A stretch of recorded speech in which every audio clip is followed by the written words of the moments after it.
I'd just like to point out that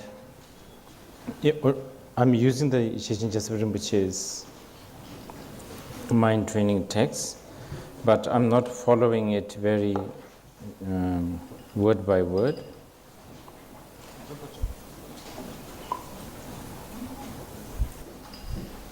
It is translated, and I believe that it's going to be translated into German very soon. I'm trying to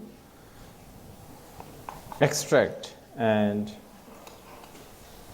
express as how I understood some of the stanzas. So, mind training, that mind is trainable, that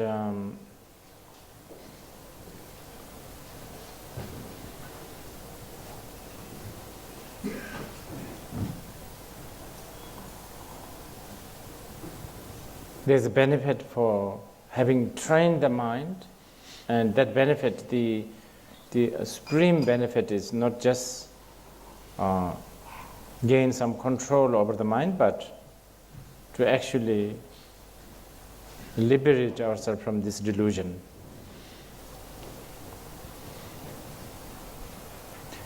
Now, as for technique of training it, there is enormous. This is where, again, I have to say, Buddha Dharma has the wealth of method of training the mind. From a very deliberately long-winded training, of course out of necessity, and fearless, simple, direct, for those who are brave and open-minded. I guess as a practitioner, we should aspire to, apply as profound and as simple and as quick method as possible, but also we should always have these long-winded and seemingly ritualistic, complicated techniques also in our hand. Mind is very smart. It's not smart enough to understand its own. There's a good example that one of those guys have actually told me. I didn't know that this is. I'm sure somebody must have told me, but I don't listen and I don't hear that this is live cast. And there's this question about who am I referring to, those guys? I have received all these questions. So if there's a camera people, whoever is doing, if they could point the camera to all those guys at times. Well, anyway, they said that monkey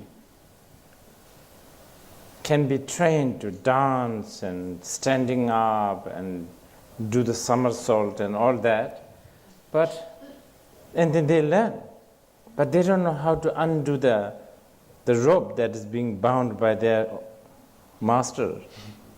Mind is very smart, very clever.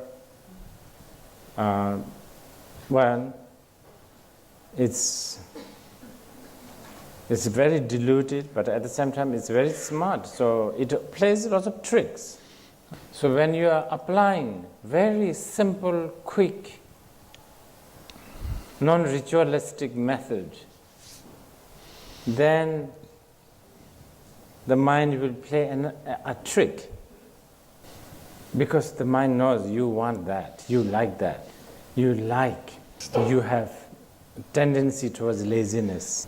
So it's at that time you should have your ritualistic, long-winded, basic mind training method in your hand, up your sleeves, right? When you apply, when you are ritualistic, when you do all the step by step, whatever the complicated methods, so then again the mind plays another trick. So it is at that time you have to also, learn to be really like simple and uncomplicated. Once again, let's, like we did this morning, the most fundamental thing, just sitting. No meditation, nothing, just sitting. Let's do that for a few minutes.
Okay.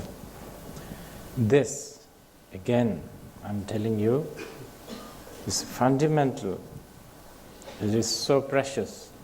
Never you should despise this as something very basic and preliminary.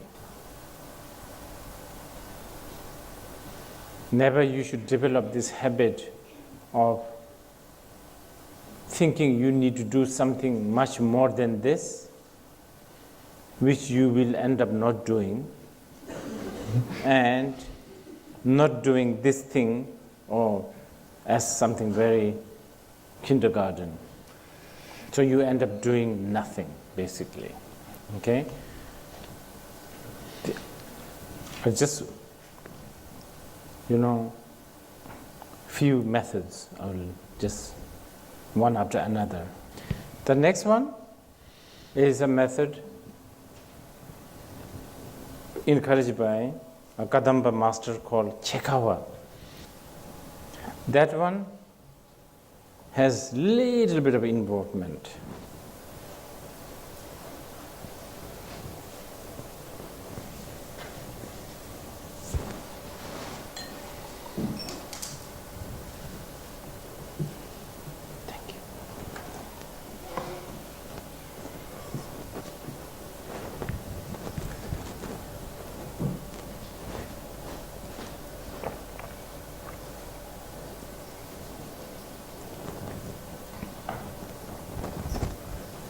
Okay, this one, you sit straight, breathe in and out In and out count as one. Count 21 times. And somewhere around the 15, 16, if you forgot what number, doesn't matter. Not a crime. Okay? Let's sit straight. And then begin.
Okay, I think should be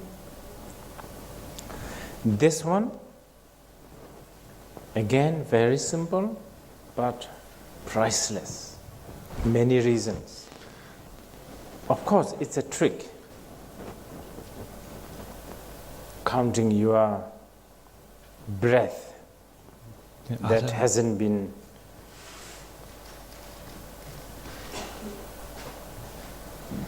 counting your breath that you haven't with I don't know, not used Listerine is it? Listerine.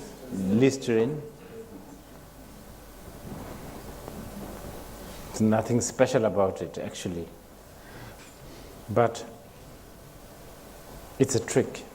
It makes you concentrate because you are counting, even though it's counting, like you are breathing in and out, but it's, you are being summoned. What it does, it can do a lot of things. What it does, for instance, it can derail chain of thoughts. In the middle of the heated argument or a disappointment with somebody, do 21 times counting of this. Try, keep on again and again. Don't count more than 21 times. After 21 times, start argument again. Come back to the breathing. What will it do? These are what I told, long-winded but very, very steady, safe, risk-free method of training mind, because it really disturbs the normal speed and the strategy of habitual patterns. Because when you are upset, when you are depressed, when you are sad, when you are angry, when you are planning, and then ridiculously you have to count thoughts, in between. It does something to the normal sort of the flow of thoughts. And like many shamatha, when you count, especially when you are in a really hectic situation, when you count, you will realize you cannot concentrate. Counting. 1, 2, 3, 5. Was it 3? Like that. And then in between other thoughts. And when you cannot concentrate, when you realize, when you know that you cannot concentrate, that is your gold medal.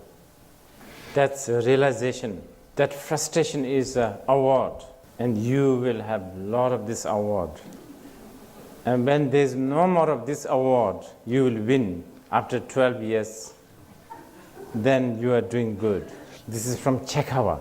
Okay, let's do Shantadivas method. And I've always wanted to do this. I keep on forgetting, or I've never really managed to do it. But this time, let's do it. It's good that I think about it. Hold something with your whatever hand you are you right hand, left hand, whatever. A book. Let's say I'm holding a book. And left hand is the sentient beings. Please give.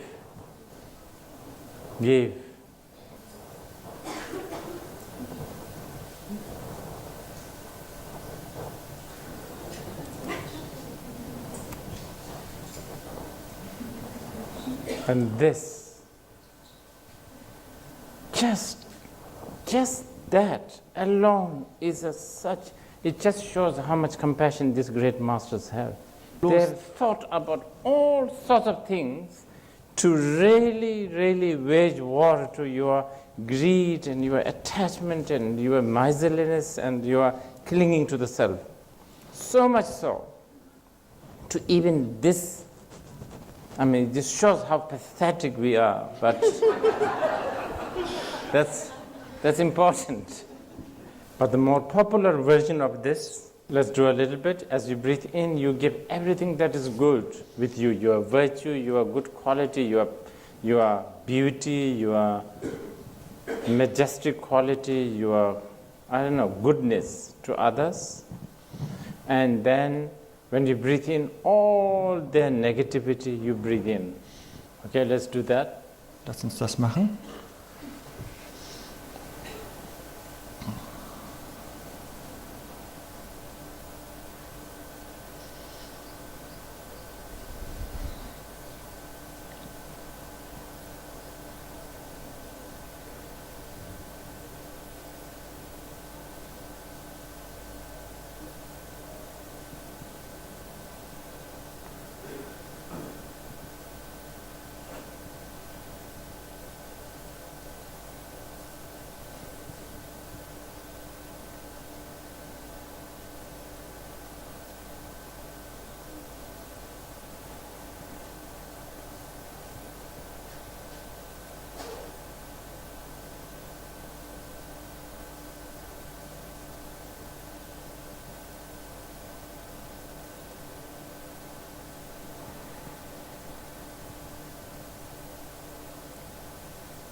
Okay, we will come back to this, but I want to explain this a little bit. Now, unlike sitting, counting thoughts, this one, right hand giving to the left, left hand giving to the right, this one or the Tonglen that we did. Now, this is a big leap forward mind training. This is a very big leap. This is a very high class, high standard mind training. The other one earlier, the fundamental, although they are fundamental, those those mind training makes you realize how rigid your mind is, how just so distracted your mind is, etc. Now, what does this do?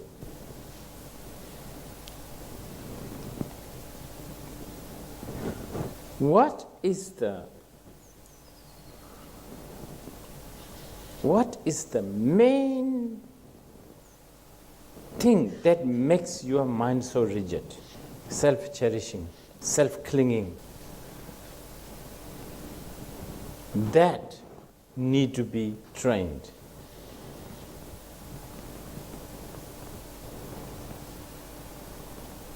That's why this becomes a big leap forward. Big jump, very big jump. And beside that, this is a stark opposite of usual mind's way of doing things. This is really like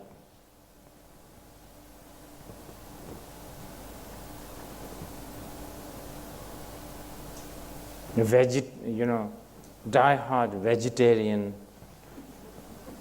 swallowing a big sausage. This is like complete opposite. Because usually, the moment we think in terms of self. This is the opposite. Okay. Then the question is, okay, now just within our context here, I think self. We are not going against the self-esteem. I don't think so. Although I don't really understand the word self-esteem. When we talk about the self-cherishing, self-clinging, when we talk about that, we are talking about a narrow vision. Any kind of mind stream that originates from self-cherishing has no big vision. When you have very narrow vision, you will suffer much more. So grand vision, really grand vision is so important for the mind training. So, now this is probably a little confusing for the new people, but for the older practitioner. So for attitude is almost like, I don't even care whether I'm getting enlightenment or not. Our vision is whether the other being is getting enlightenment or not. So your concern is whether the other is getting enlightenment or not. So when you have that concern, and when things are failing with you, it's not a concern. It is no more an issue. Okay?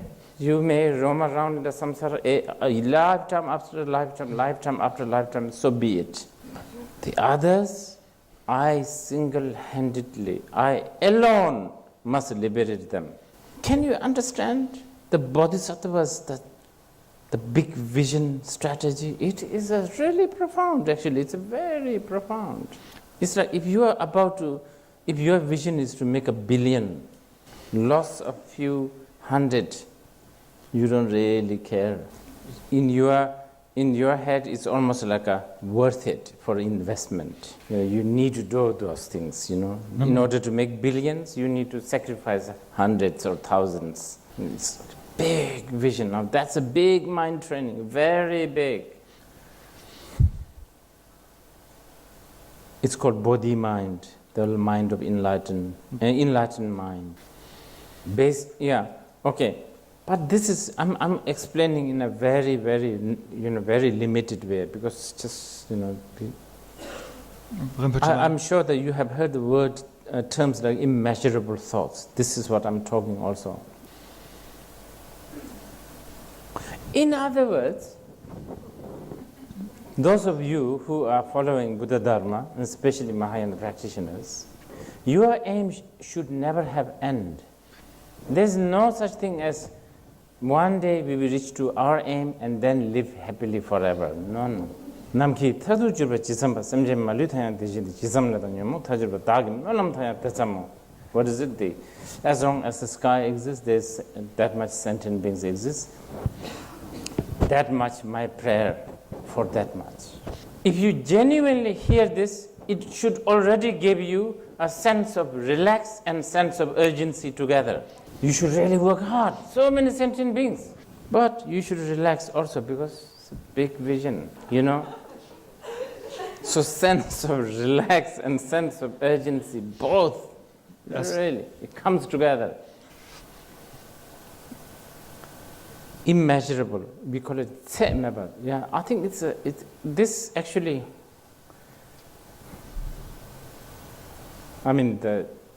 just when you think in these terms, I have to say,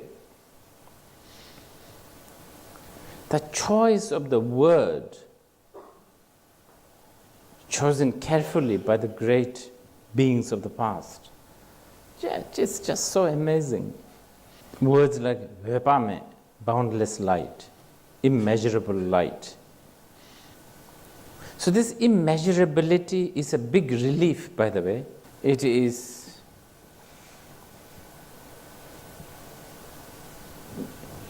and for a bodhisattva, especially young bodhisattva, this is also our task.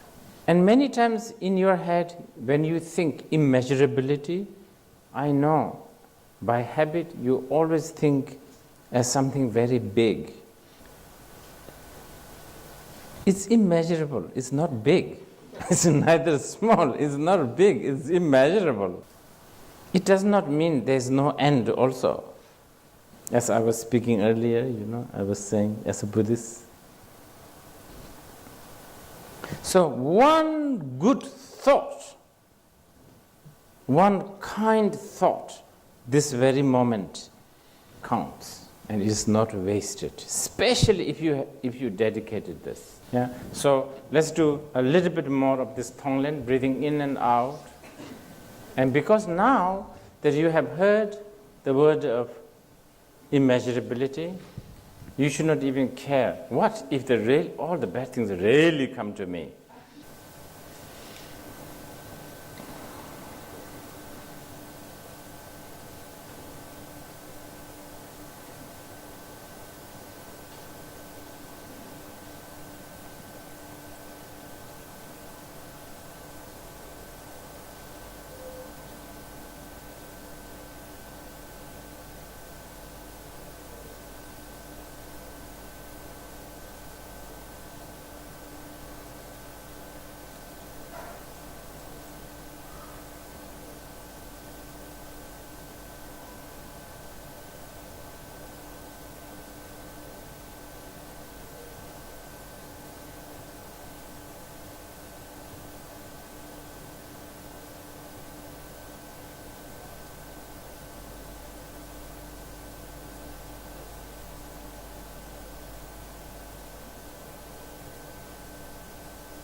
Okay.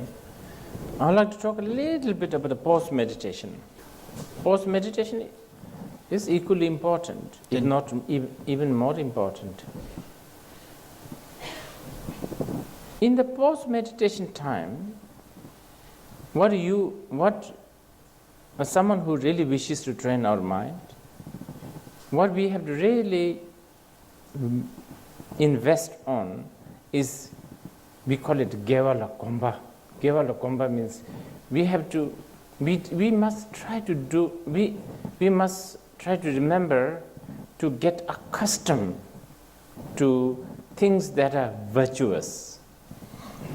Wow, in the sutras, there are so many. I think it's a Tempanya Varjava. What is it? What's Tempanya Jagata? There's a sutra that has like endless list of what you can do. Like for instance, like when you climb stairs, you can think, oh, may I and all sentient beings have a great view, like great view in us, in the big vision. And when we eat, for instance, may I and all sentient beings realize that this body needs sustenance, meaning that this body is not going to just keep going by itself, that it is dependent. When you see a beautiful flower, even, like getting used to the thought, oh, I wish all sentient beings enjoy this kind of moment of seeing a beautiful flower. Just few examples. Basically, get accustomed to virtuous thoughts and actions. Many of these, I feel that it would be really good if it is taught to kids. In the schools would be really good. Not just like we should queue up, not just, but things like this. Like, others also have feeling, others also have greed, others also become horny. just like Arne do. Stuff like that, whatever. You understand? What? No, just translating. Yeah.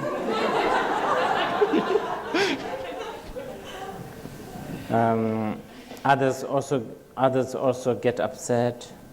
I may, I think it should be really good if in the school text there's things like, I could be at I could be on somebody's way.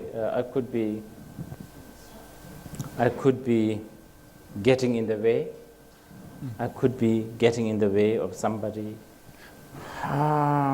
These are basically two things, okay, during the post meditation time. Getting accustomed to anything virtuous and non-virtuous. I mean, getting action.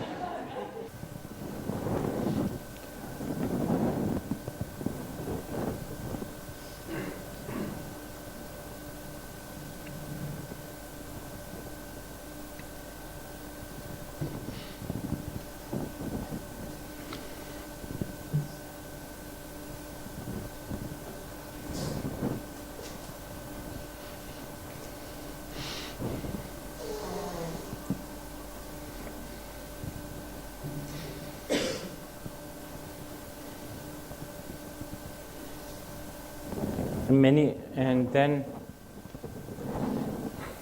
these are all post meditation advices. Lomhatung.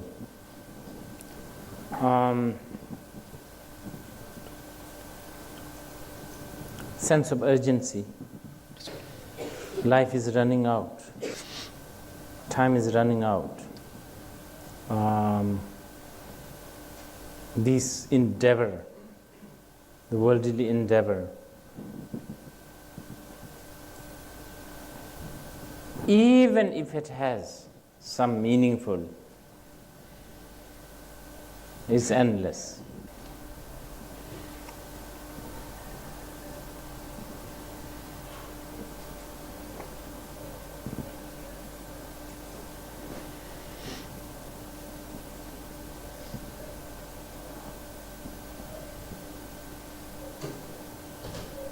And okay, this is a big one. Trying to help others. Now, what does that mean? This one I need to clarify a bit. Okay. What do we mean by helping others? And this I'm talking to people like, like me, beginners, immature, not realized beings. How do we help other sentient beings? Doing only one thing. generating the aspiration to help others. Much, much, much more important than actually doing it. Young bodhisattvas actually doing it is very dangerous. Because, the mind plays very strange tricks. When you actually do it, you get distracted. You get distracted by the motivation, you get distracted by the action, and you get distracted by the result, especially if the result is good. But of course, this is by no means to stop you actually doing it. But the information, my information to you, which is actually coming from the teachers, information to you that semche, generating the motivation, generating that aspiration is more important than actually doing it. This one, treasure it.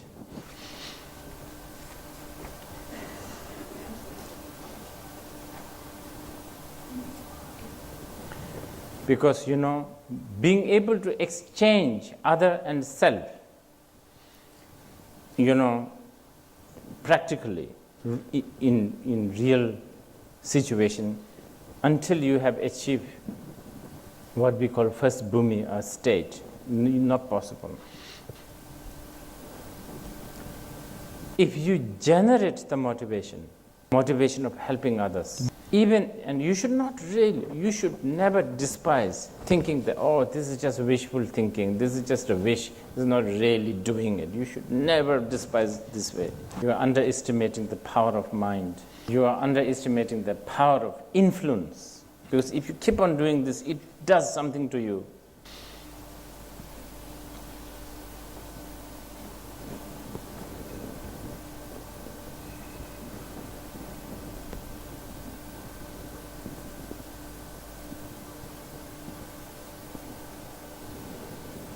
And then, just list of what you can do during the post-meditation.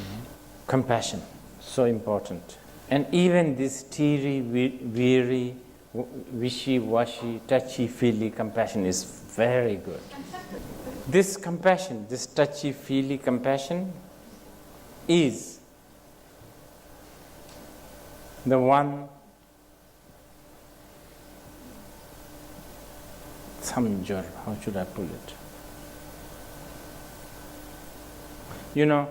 It's like this. Samsara and the nirvana, right? They're kind of different. There's nobody in between that really connects them. The samsara is a samsara, nirvana is a nirvana, they're like totally different. But there's only one thing that sort of manage to talk. And there's like one line, one thin line between the samsara and the nirvana. That's compassion. Khondeji samjor, we call it. And the quintessence of the compassion in this case is not just a sympathy, but really putting one's feet in someone else's shoes. Okay, now let's just consider this is enough. Now the next one.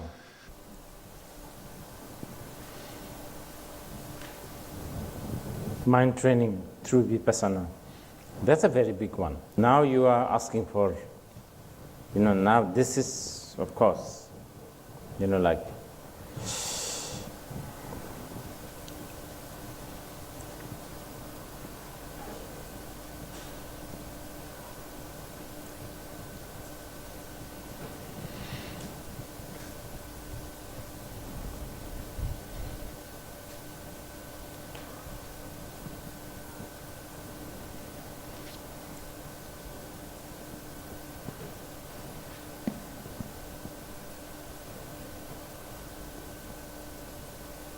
I was talking about how mind is trainable.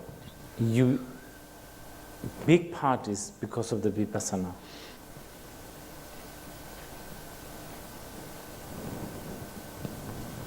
What time is it? 3:10. Okay, maybe we take a break and then when we come back we talk about vipassana. Mm-hmm.